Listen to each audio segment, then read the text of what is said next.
The gospel lesson this morning is a classic, and probably is the one story that captures the essence of the message of Easter and the resurrection. On the surface, it's a miracle story about a guy coming back to life. I mean, Lazarus is Jesus' best buddy, and he is also the brother of Martha and Mary. Remember, Martha is the good sister.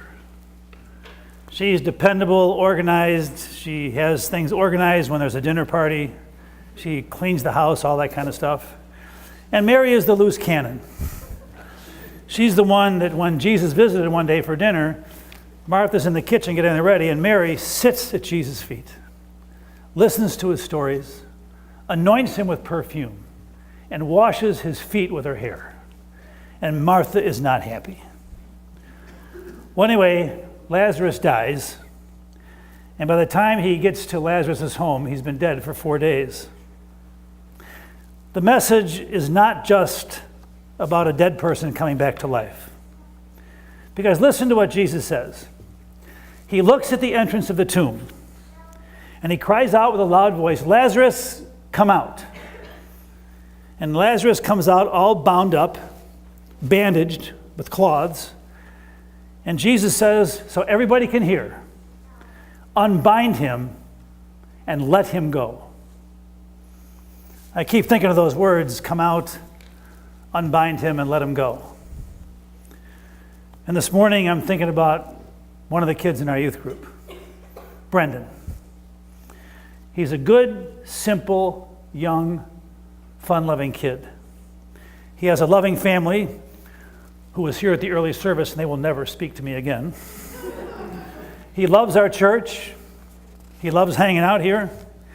He has spent most of the past school year away from school because he's been sick. He's had surgery. He has to wear boots on his feet. He's doubted himself. He's doubted life. He's depressed. And my guess is any one of us could understand. I get depressed when I have the flu, let alone going through what he's gone through. You had those times when stuff happens, stuff you didn't expect, and you've kind of been pushed to the edge.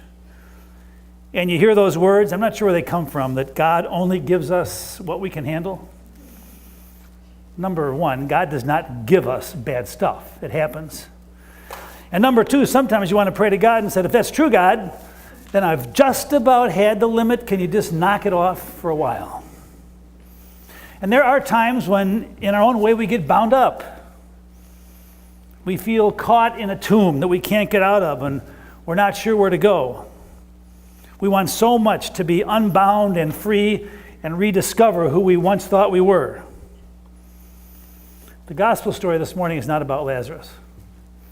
If it was about Lazarus, it would have been gone a long time ago. It's about me. It's about you. It's about this young man in the hospital who needs to be unbound and set free so he can be a kid again. I'm sure each one of us has had those times when we feel like we need to be set free and from our doubts and our insecurities and our lack of faith in ourselves and other people. Speaking of being set free, one of you put an article on my desk. I always get articles, and I oftentimes don't read them. But I read this one. It's written by Terry Roberts. Her son was the one who in 2006 killed those 10 Amish girls in their Amish schoolhouse. He went into their classroom and murdered them. Can you imagine how you would feel if that was one of your kids? She and her husband were absolutely devastated. They were ashamed. They were guilty. They hung sheets on their windows so nobody could look in and they couldn't look out. And then one day, she and her husband Charles are sitting at their kitchen table just totally doubting themselves. And there's a knock on the door, and it's one of the Amish elders dressed in his black robe. And they're expecting rage, banishment, excommunication. And so Henry comes into their kitchen, asks them to stand up, and he embraces both of them. And he says, you didn't do this. And this is horrible. And a lot of people are hurt. But you didn't do it. And somehow, some way, we need to stand by you and give you the gift of forgiveness. And a few days later, when this couple was at the cemetery in town burying their son, with all the cameras from across the country blaring in on them, and I remember watching it, 30 of the Amish people from that town came out from behind the barn and formed a wall that separated this couple and their son from all the media. And afterwards, they got in a circle, they embraced their family, and Terry and her husband said, "How can you possibly do this for us?"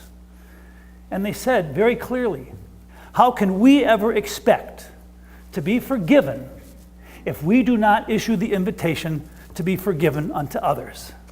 Because that's exactly what Jesus teaches us. Talk about being bound up. Talk about being trapped in a tomb of guilt. Talk about needing to hear those words of Jesus, unbind them and let them go. Forgiveness, I don't totally understand it, because forgiveness can really hurt. And my mom used to tell me, "Oh, Donnie, in life you got to forgive and forget." Well, something we don't forget. I forget my telephone and you can forget your purse. I do not forget any moment that anybody hurt me or when I hurt somebody else. I can recite those for all the past 60 plus years. Because forgiveness is not about who was right and who was wrong. Forgiveness is not about pretending that something didn't happen. Forgiveness does not mean you can't be angry and guilty and somehow feel ashamed. Forgiveness is an invitation to come out of the tomb and to have the freedom to face tomorrow, as tough as tomorrow may be. It's the invitation to be unbound and to let someone else go into a future that may hurt, but somehow, some way, it's got to happen. It's not easy to give forgiveness. It's not easy to accept forgiveness, but forgiveness is life-changing. There's a young man out there who is spending way too much time in the tomb, and it's time to get out. That could be you, and it could be me. But when he comes out, that's when the miracle begins. Amen. If you're able to, please rise for the creed. It's on page 105.